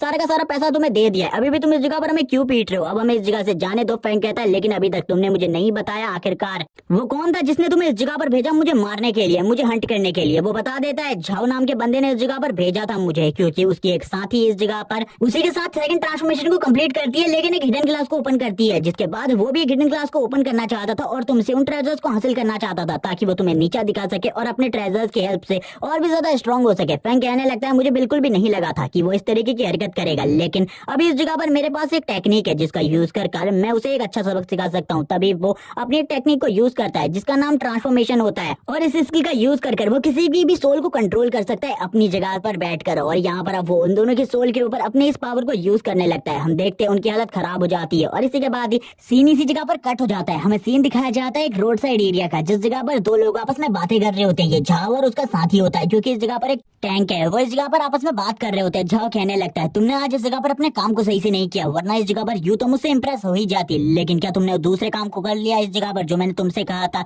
उस जगह पर कुछ लोगों को भेजना जो कि फ्रैंक से उन ट्रेजर्स को हासिल कर सके। वो बंदा कहता है हाँ मैंने उन कामों को कर दिया है और शायद से वो लोग अभी अपने कामों को ही कर रहे होंगे, तुम्हें चिंता करने की बिल्कुल भी जरूरत नहीं है। झाओ कहता है मैं चिंता नहीं कर रहा इस जगह पर, बस उस जगह पर यू ना हो वरना यू से बचा लेगी और वो दो बंदे पकड़े जाएंगे और मेरा नाम ले लेंगे, तो यू के सामने जो मेरी इज्जत है वो और भी ज्यादा खराब हो जाएगी। और वैसे भी आज जो हुआ है उसके बाद तो मेरी इज्जत पहले से ही खराब हो चुकी है। वो टैंक कहने लगता है लेकिन उसमें हमारी कोई भी गलती नहीं थी, हमने उस बॉस मॉन्स्टर को पूरे तरीके से यू के ऊपर छोड़ दिया था। यू उसका अकेला सामना कर रही थी और मैंने भी टैंकिंग नहीं करी, लेकिन फिर भी वो उसका सामना कर पा रही थी और उसने आखिरकार उस बॉस मॉन्स्टर को डिफीट कर दिया, लेकिन उसमें वो भी घायल हो गई थी, लेकिन फिर भी उसकी एक हिडन क्लास ओपन हो चुकी है। अब इस जगह पर हमें क्या करना है? झाओ कहता है कोई भी चिंता की जरूरत नहीं, अभी भी वो घायल है, वो ज्यादा कुछ भी नहीं कर पाएगी अगर फ्रैंक मारा भी जाता है तो। तभी वही बंदा जिस असेसिन को इन लोगों ने भेजा था वो सामने से आते हुए कहता है तो इस जगह पर ये सारी चीजें तुम्हारे वजह से हुई, यू इस जगह पर तुम्हारे वजह से घायल हुई थी, तुम तो इस जगह पर बिल्कुल भी नहीं बचोगे। वो अपने पावर को रिलीज कर रहा होता है और इसके ऊपर फैंग का कंट्रोल पूरे तरीके से हो चुका था, लेकिन झाओ आगे बढ़ता है और कहता है मेरे मसले में अगर तुमने दोबारा से इंटरफेयर किया मैं मार डालूंगा तुम्हें। लेकिन वो बंदा कहता है क्या तुम्हें ऐसा लगता है तुम मुझे मार सकते हो? इस जगह पर तुमने यू को तकलीफ देने की कोशिश करी, अब तो तुम इस जगह पर मरने के ही लायक हो, मैं तुम दोनों को इस जगह पर मार डालूंगा। झाओ कहता है किस तरीके की बातें कर रहे हो इस जगह पर, अगर दोबारा से इस तरीके की बात की मेरे हाथों से मारे जाओगे। तुम्हें मेरी पावर के बारे में नहीं पता। लेकिन अब वो बंदा इस जगह पर अपनी पावर को रिलीज करने लगता है। उसके पास भी इस जगह पर डार्क पावर होती है क्योंकि उसको फैंग ने कंट्रोल कर रखा है और उसकी पावर इस टाइम पर काफी ज्यादा बढ़ जाती है और वो उन दोनों को ही उनके गले से पकड़ लेता है और कहने लगता है तो ठीक है अगर तुम लोग मुझे मारना चाहते हो और मुझे मार सकते हो तो मैं भी तुम्हें मार सकता हूँ इस जगह पर। अब हमें फैंग का सीन दिखाया जाता है जो कि कहने लगता है तुम लोगों की वजह से यू इस जगह पर घायल हो चुकी है, तो अब इस जगह पर यही सही होगा कि तुम इस जगह पर मारे जाओ। वो अपनी फुल पावर को यूज करने लगता है, वो इतनी ज्यादा पावर को रिलीज करता है इस जगह पर वो दोनों छूट भी नहीं पा रहे होते और कुछ भी नहीं कर पाते सेकंड ट्रांसफॉर्मेशन में होने के बावजूद। और इसी के साथ ही उनकी बॉडी से उनकी सारी की सारी एनर्जी निकलने लगती है जिस वजह से उनकी बॉडी धीरे धीरे कर बूढ़ी हो रही थी और एजेड होने लगती है। वो दोनों इस जगह पर माफी मांगने लगते हैं सारी चीजों के लिए, लेकिन कुछ भी नहीं कह पाते। थोड़ी ही देर में उनकी बॉडी धीरे धीरे कर राख बनने लगती है और थोड़ी ही देर में हम देखते हैं फैंग की पावर की वजह से इनकी बॉडी इस जगह पर गायब हो जाती है और जिस बंदे को फैंग ने कंट्रोल किया था अब उस बंदे की भी बॉडी धीरे धीरे कर गायब हो रही होती है। फैंग कहने लगता है जब मैं किसी को मारता हूँ तो इसी तरीके से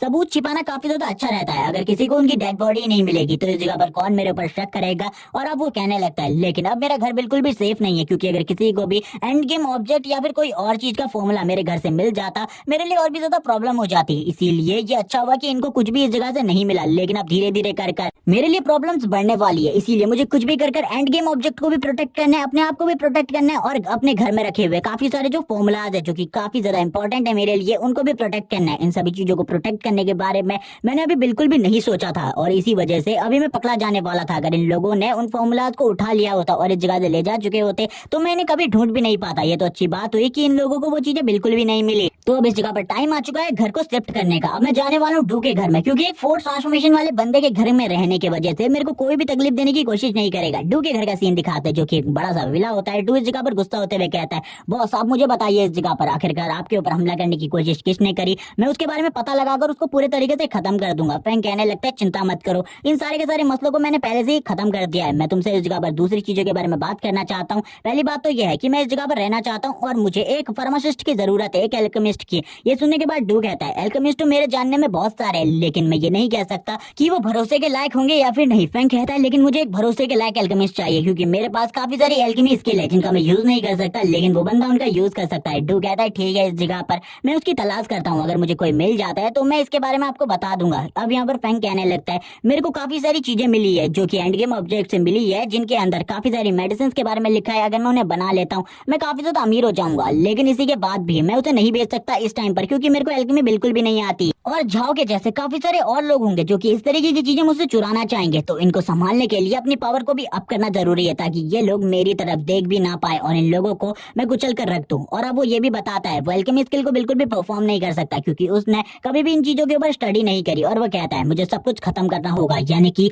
अपना एक प्लान बनाना होगा जो कि फुल प्रूफ हो। और इस जगह पर मैं भी सेफ हूँ जब तक डू इस जगह पर मौजूद है क्योंकि एक फोर्थ ट्रांसफॉर्मेशन वाला बंदा जिससे कोई भी पंगा नहीं लेना चाहता, तो आखिरकार कोई मुझे क्यों परेशान करेगा। हमें सीन दिखाते हैं फैंग किसी से बात कर रहा होता है, ये यू होती है इस जगह पर, वो यू से भी एल्केमिस्ट के बारे में बात करता है। तो यू इस जगह पर कहती है मैं एक एल्केमिस्ट को जानती हूँ, मेरी एक दोस्त है उसका भाई इस जगह पर एक अच्छा एल्केमिस्ट है, लेकिन इसके बारे में मैं नहीं कह सकती कि वो तुम्हारे काम को करेगा या फिर नहीं, लेकिन वो भरोसेमंद इंसान है, वो हमारी टीम में भी ज्वाइन होना चाहता है। लेकिन झाओ और वो दोनों ही एक दूसरे को पसंद नहीं करते जिस वजह से हमारी टीम में कभी भी वो ज्वाइन नहीं हो पाया। फैंग कहने लगता है तो ठीक है इस जगह पर मैंने उसके मसले को तो अच्छे तरीके से खत्म कर दिया है। ये बातें वो अपने मन में कह रहा था। इसी के बाद ही वो यू से कहता है क्या मैं उस बंदे से मिल सकता हूँ। यू भी इसकी एग्री करती है लेकिन कहने लगती है आखिरकार तुम उससे मिलना क्यों चाहते हो। फैंग बताता है इस जगह पर वो कल अपने घर की सफाई कर रहा था, उस जगह पर उससे काफी सारी ऐसी मेडिसिन के फॉर्मूले मिले जिसके बारे में उसे बिल्कुल भी नहीं पता और वो उससे उसके बारे में पूछना चाहता है। वो कहती है तो वापस से इस जगह पर तुम्हारे घर में तुम्हें कोई चीज मिली। फैंग कहने लगता है हाँ, और इस टाइम पर भी मैं अपने घर की सफाई कर रहा हूँ, शायद से मुझे और भी कुछ चीजें मिल जाए जिनका हम यूज कर सके। तो यू कहती है ठीक है इस जगह पर मैं तुम्हारी मुलाकात उससे करवा दूंगी। वैसे उसका नाम जू है। हमें सीन दिखाते हैं जू और फैंग का जो कि आपस में बात कर रहे होते हैं। जू कहने लगता है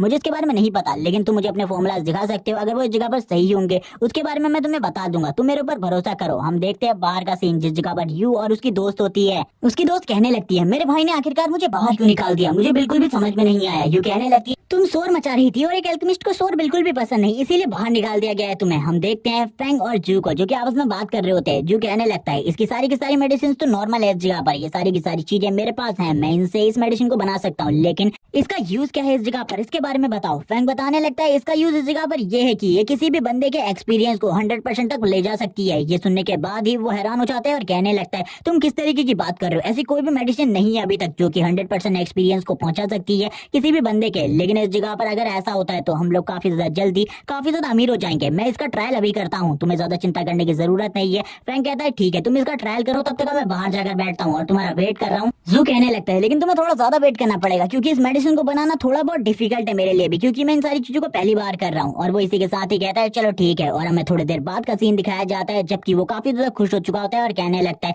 मैंने इस मेडिसिन को परफेक्टली बना लिया है, लेकिन अभी भी थोड़ी चीजें करनी बाकी है, इसीलिए मेरा वेट करना। यहाँ पर अब वो लोग बात कर रहे होते हैं और कहने लगते हैं जो तुमने मेडिसिन का फॉर्मूला दिया है इस जगह पर, उससे मेरा भाई सही में काफी ज्यादा खुश है। लेकिन आखिरकार उसमें ऐसा क्या था, फैंग इन्हें भी बताता है इस जगह पर उस मेडिसिन के फॉर्मूला को यूज कर कोई भी अपने एक्सपीरियंस को 100% तक ले जा सकता है आगे आने वाले टाइम में। लेकिन ऊपर कुछ चल रहा था जिसके बारे में उन्हें नहीं पता होता। ऊपर से काफी ज्यादा धमाकों की आवाज आ रही थी। अब वो भी ऊपर जाते हैं जिस जगह पर हम देखते हैं एक स्लाइम को जो कि इस जगह पर भाग रहा होता है और कहने लगता है मास्टर मेरे ऊपर प्लीज इसका यूज मत करो। तभी यहाँ पर जो होता है वो अपनी पावर का यूज करते हुए उस स्लाइम के ऊपर हमला करता है। वो जैसे ही उस स्लाइम के ऊपर हमला करता है उस हमले की वजह से वो स्लाइम पूरे तरीके से डिस्ट्रॉय हो जाता है। ये देखने के साथ ही वो लोग हैरान होते हैं और कहने लगते हैं इतनी ज्यादा डिस्ट्रक्टिव फायर पावर हमने आज से पहले कभी भी नहीं देखी। वो बताने लगता है कि उसका एक्सपीरियंस 100% बूस्ट हो चुका है जिस वजह से अब उसकी पावर पहले के मुकाबले काफी ज्यादा बढ़ चुकी है। और वो इस जगह पर फैंग को भी बताने लगता है उसने जो फॉर्मूला इस जगह पर लेकर आया था वो सही में इस जगह पर कारगर है और इसका यूज करते काफी ज्यादा जल्दी काफी ज्यादा स्ट्रॉन्ग बना जा सकता है। यहाँ पर ये सुनने के बाद सभी लोग हैरान होते हैं। वो फैंग के पास आता है, फैंग के पास आते हुए कहता है सही में ये अमेजिंग है, इसे अगर तुम बेचोगे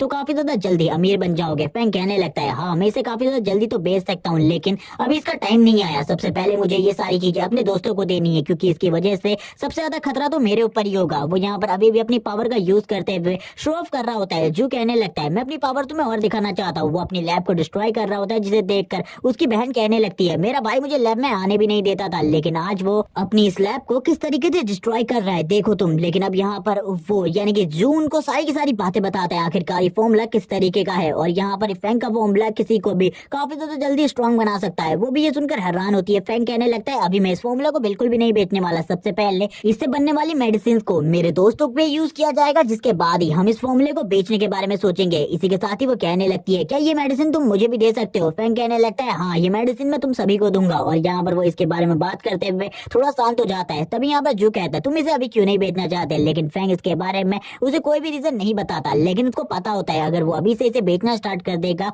तो जो प्रॉब्लम्स है वो धीरे धीरे कर बढ़ जाएंगी। इसी के साथ ही उसे फोन आने लगता है। वो इस फोन को देखता है और कहता है आखिरकार अब क्या हुआ। तभी टीचर का एक मैसेज आया होता है जिसमें उन सभी को एक ट्रेनिंग एरिया में ले जाया जा रहा था जिस जगह पर ले जाकर उन सभी को ट्रेनिंग करवाई जाएगी। और यहाँ पर काफी सारे लोग मैसेज कर रहे होते हैं हम उस जगह पर जरूर आएंगे। इन्हीं सब चीजों को देखकर फैंग कहने लगता है अभी मैंने इन सब चीजों के बारे में नहीं सोचा, लेकिन हम अभी जाने वाले हैं ट्रेनिंग एरिया में क्योंकि उस जगह पर ट्रेनिंग करनी है। हमारे स्कूल के सभी स्टूडेंट आने वाले, लेकिन कुछ गिल्ड्स और टीम्स भी आएंगी उस जगह पर जो कि अकेले उस जंक्शन में जा सकती है। वो लड़की जो कि यहाँ पर जो कि बहन है वो कहने लगती है क्या वो मेडिसिन हम पहले ले सकते हैं क्योंकि उस टेस्ट के लिए भी काफी लंबा टाइम लगने वाला है। तभी यहाँ पर जो कहता है वो चीज तो वो तुम्हें देने ही वाला है। लेकिन फैंग इस जगह पर अपने मन में और मेडिसिन और फॉर्मूलाज के बारे में सोचता है और कहने लगता है शायद से जो बाकी फॉर्मूलाज मेरे पास इस टाइम पर है वो भी इसी तरीके के होंगे और वो भी आगे चलकर मेरे काफी ज्यादा काम आ सकते हैं, इसीलिए उनका भी यूज अब मुझे करता रहना है। लेकिन उनका यूज करते हुए काफी सारे जो दुश्मन है अब उनकी नजर मेरे ऊपर होगी जो कि मुझे पूरे तरीके से डिस्ट्रॉय करके रख देंगे। लेकिन फिर भी मुझे इन सारी चीजों को करना होगा। और वो इन सारी चीजों को सोचते हुए कहता है चलो ठीक है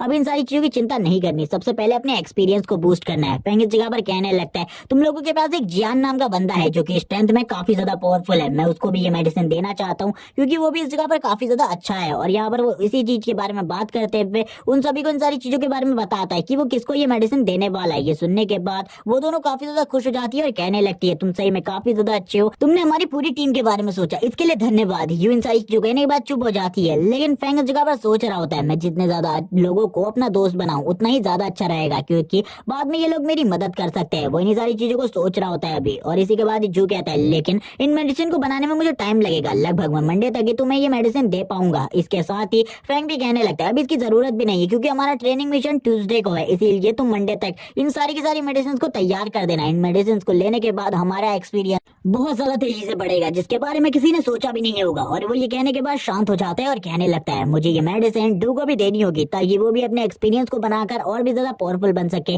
लेकिन यू इस जगह पर कहने लगती है हम भी उस ट्रेनिंग मिशन में जाने वाले हैं, इसीलिए तुम हमारी टीम की तरफ से आने वाले हो, ना कि स्कूल की तरफ से। ये सुनने के बाद ये फैंग कहने लगता है तो काफी ज्यादा अमेजिंग है, मैं उस ट्रेनिंग मिशन में आने वाला हूँ। और इसी तरीके से अब ये लोग इस जगह पर बात करने लगते हैं, एक दूसरे से बात करते हुए कहते हैं सबसे पहले इस जगह पर उस मेडिसिन को लेने के बाद हम लोगों के पास उसका टेस्ट करने का भी टाइम होगा। और यहाँ पर फैंग इनकी बेवकूफी भरी बातें सुनने के बाद शांत हो जाता है और कहने लगता है ये लोग इस तरीके की बातें करेंगे मैंने बिल्कुल भी नहीं सोचा था। वो खामोशी से इनकी बातों को सुन रहा होता है। नेक्स्ट डे का सीन दिखाया जाता है, ये सीन होता है ट्यूसडे का, जिस दिन वो ट्रेनिंग मिशन होने वाला होता है। फैंग बात कर रहा होता है यू से और यू से कहता है आखिरकार तुम लोग इस जगह पर कब आने वाले हो। यू कहने लगती है तुम्हें कुछ देर रुकना होगा इस जगह पर, उसके बाद ही हम लोग उस जगह पर आ पाएंगे। हमें बस को दिखाया जाता है जो कि स्कूल बस होती है, लेकिन ये फैंग के पास से गुजर जाती है और इस जगह पर बिल्कुल भी नहीं रखती, क्योंकि फैंग स्कूल की तरफ से इस ट्रेनिंग मिशन में नहीं आ रहा बल्कि वो एक टीम की तरफ से आ रहा है। जितने भी बच्चे इस जगह पर होते हैं वो कहने लगते हैं क्या वो इस जगह पर फैंग है, क्या वो इसमें नहीं आने वाला। तभी एक लड़का कहता है तुम्हें क्या लगता है उस जैसे कमजोर इंसान इस जगह पर आएगा जिसने इस जगह पर कुछ भी नहीं किया अभी तक, वो एक बेकार कचरा है, उसको तो इस जगह पर कोई भी मार डालेगा, वो इस जगह पर आकर करेगा भी क्या, वो तो मारा जाएगा उन सभी के हाथों से। हमें सीन दिखाया जाता है उस ट्रेनिंग एरिया का सीन जहाँ पर एक बहुत बड़ा पोर्टल ओपन हुआ था। इसी के बाद इन लोगों की गाड़ी भी इस जगह पर पहुंच जाती है, इनके साथ टीचर क्वी होती है। टीचर इस जगह पर कहने लगती है अभी तुम लोग उस जगह पर नहीं जा सकते, तुम्हें 2 घंटे का वेट करना पड़ेगा। वो बंदा पूछता है लेकिन ऐसा क्यों।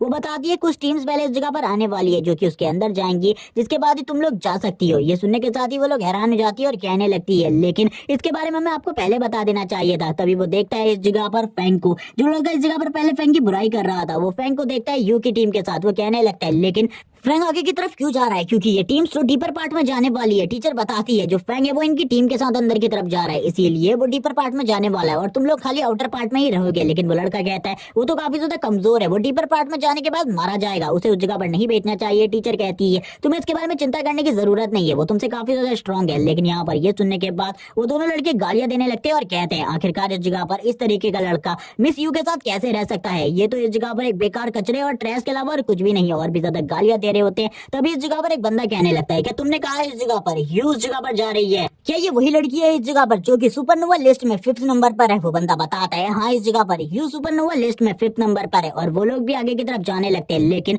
उनमें से किसी को भी इन लोगों के बारे में नहीं पता होता। एक बंदा कहने लगता है ये लोग इस जगह पर आकर क्यों आए हैं और इतना ज्यादा अकड़ कर आगे की तरफ क्यों जा रहे हैं, क्या इन लोगों को लगता है ये काफी ज्यादा स्ट्रॉन्ग है। और इस लड़के की हिम्मत कैसी भी गॉडेस का नाम इस तरीके से लेने की। लेकिन जो उसके बगल में खड़ी भी लड़की होती है वो कहती है क्या तुम इन लोगों को नहीं जानते, क्या तुम्हें इसके बारे में नहीं पता, ये तीनों के तीनों सुपरनोवा रैंकिंग में है। ये सुनने के बाद वो लड़का कहने लगता है मैं इनके बारे में नहीं जानता, क्या तुम मुझे इनके बारे में बताओगी। तभी वो लड़की इस जगह पर बताना स्टार्ट करती है और इसी के बाद ही बताती है कि इसमें जिस लड़की को तुम देख रहे हो जो कि काफी ज्यादा खूबसूरत है उसका नाम मोकिंग चैन है और वो इस लिस्ट में 4th नंबर पर है और वो यू से ऊपर है। इसी के बाद ही वो सुपरनोवा लिस्ट में 3rd नंबर वाले बंदे की बात करती है जो कि इस जगह पर ली है और ये दूसरा बंदा जो कि स्ट्रेंथ टाइप पावर को यूज कर सकता है और उसमें 2nd नंबर पर, यानी कि सुपरनोवा लिस्ट में 2nd नंबर पर यून है जो कि इस जगह पर इन सभी को लीड कर रहा है इस टाइम पर। और इसी के साथ ही इनकी टीम भी अंदर की तरफ चली जाती है जिस जगह पर फैंग अपनी टीम मेंबर से बात कर रहा होता है इस जगह पर और उन लोगों की बात अच्छी चल रही होती है। जिस जगह पर वो जियान को भी वो मेडिसिन दे देता है और कहने लगता है इसको पीने के बाद तुम्हारा एक्सपीरियंस काफी ज्यादा तेजी से बढ़ेगा। लेकिन अब इस जगह पर वो तेजी से चिल्लाता है और कहने लगता है ये तो काफी ज्यादा अमेजिंग है। लेकिन इस जगह पर जो जू की बहन होती है वो उसे एक थप्पड़ मारती है। लेकिन हम देखते हैं इस जगह पर जियान कहने लगता है ये चीज काफी ज्यादा महंगी होगी, आपको मुझे ये चीज नहीं देनी चाहिए। जू कहता है नहीं, मैंने इस चीज को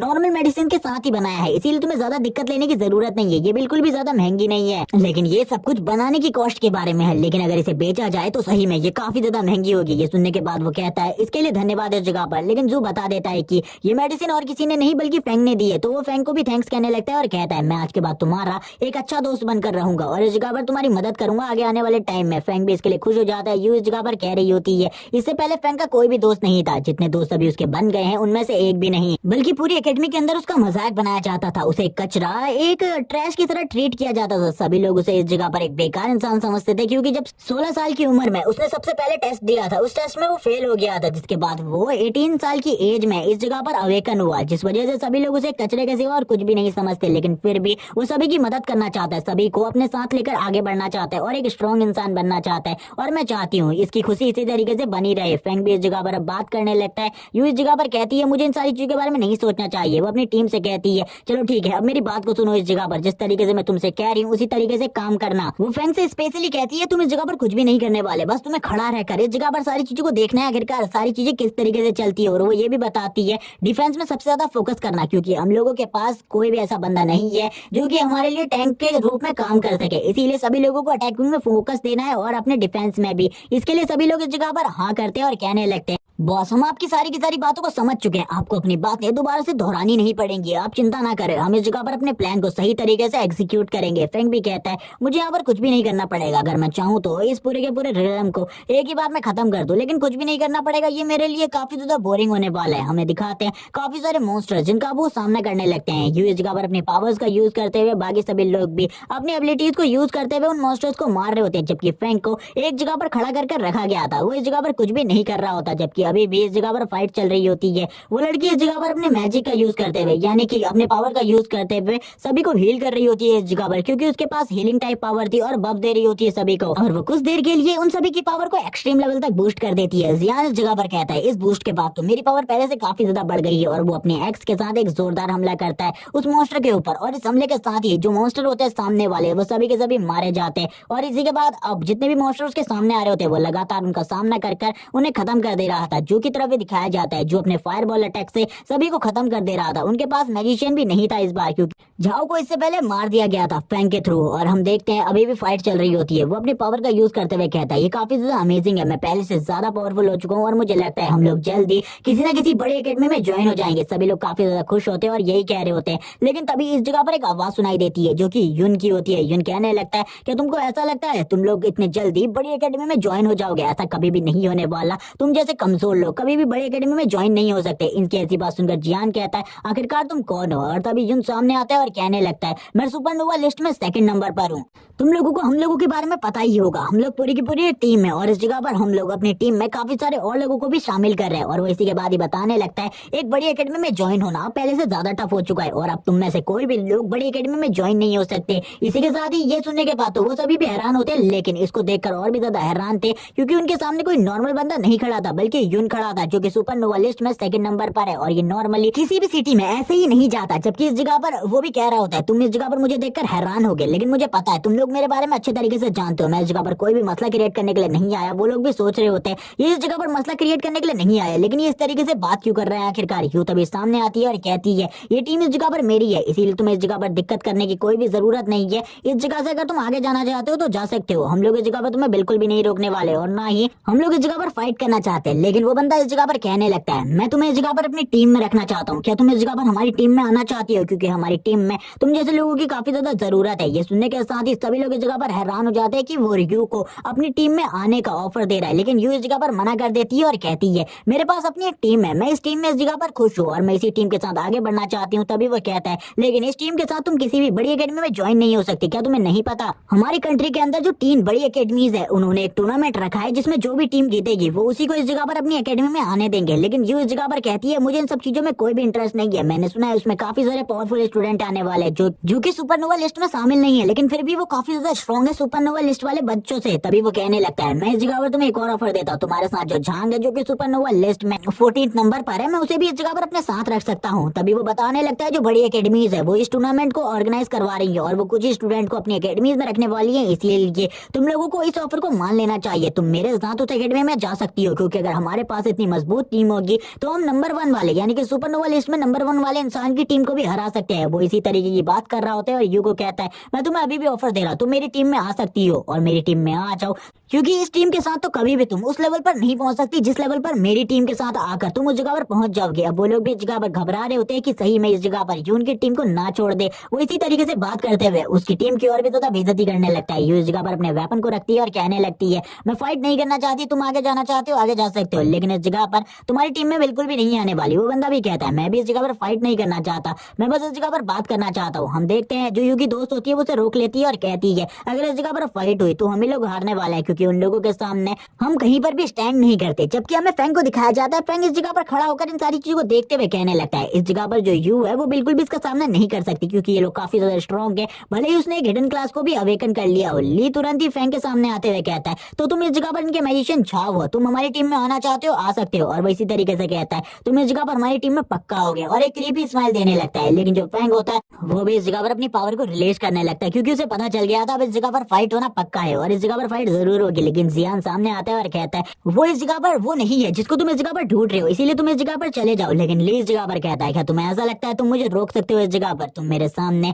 एक चींटी के टुकड़े के अलावा और कुछ भी नहीं। और एक जोरदार पंच मारता है। उसको पंच को रोकने के लिए जियान अपनी फुल स्ट्रेंथ का यूज करता है, क्योंकि वो भी इस जगह पर एक स्ट्रेंथ टाइप वाला अवेकनर है, इसीलिए अपनी फुल स्ट्रेंथ को यूज करने के बावजूद वो हार जाता है। इस जगह पर जो यू होती है वो कहने लगती है तुम इस जगह पर फाइट को स्टार्ट कर रहे हो और ये फाइट तुम्हें बाद में बहुत ज्यादा महंगी पड़ेगी। लेकिन वो बंदा इस जगह पर हंसते हुए कहता है ये फाइट तुम लोगों ने स्टार्ट करी है तो अब इस जगह पर इसका परिणाम भी तुम्हें सहना होगा। और वो यू की इस तरीके की बातों को सुनकर और भी ज्यादा गुस्सा होता है और कहने लगता है अब इस जगह पर फाइट तो होके रहेगी और तुम में से कोई भी इस जगह पर नहीं बचने वाला। तुम्हारा जो ये साथी है वो भी अब इस जगह पर मरेगा। हम इस जगह पर जियान को देखते हैं जो कहने लगता है तुम मसला क्रिएट करने की कोशिश कर रहे हो, हम लोगों ने बिल्कुल भी कोई मसला क्रिएट नहीं किया, उसको छोड़ दो इस जगह पर, वो बिल्कुल भी नहीं है जिसको तुम ढूंढ रहे हो। अब इस जगह पर फैंक को भी समझ में आ चुका था ये लोग इस जगह पर ऐसे तरीके से बिल्कुल भी नहीं मानने वाले। वो बंदा इस जगह पर लूजर का सिंबल दिखाते हुए कहता है तुम लूजर्स इस जगह पर हम लोगों के सामने बिल्कुल भी नहीं टिक सकते। लेकिन उसकी ऐसी बात सुनने के बाद तो अब इस जगह पर जियान वापस से खड़ा हो जाता है और आगे की तरफ पंच मारने लगता है। लेकिन वो बंदा वापस से जियान के ऊपर हमला कर देता है और कहता है अब तुम इस जगह पर कुछ भी नहीं कर पाओगे। लेकिन अब फाइट स्टार्ट हो चुकी थी दोनों टीम्स के अगेंस्ट। लेकिन इसी के बाद ही जो जियान होता है वो भी घबरा जाता है, क्योंकि ली के पंच का जो पावर होता है वो अब उसे फील होने लगता है। लेकिन इसी के साथ ही अब सामने आ जाता है फैंग और फैंग सामने आते हुए उस पंच को रोक लेता है और इसी के साथ ही वाला पार्ट इसी जगह पर एंड हो जाता है। और अब नेक्स्ट एपिसोड में बाकी की फाइट दिखाई जाएगी और नेक्स्ट एपिसोड में हमें पता चलेगा क्या ली इस जगह पर सभी लोगों के सामने अपनी पावर्स को शो करेगा या फिर नहीं।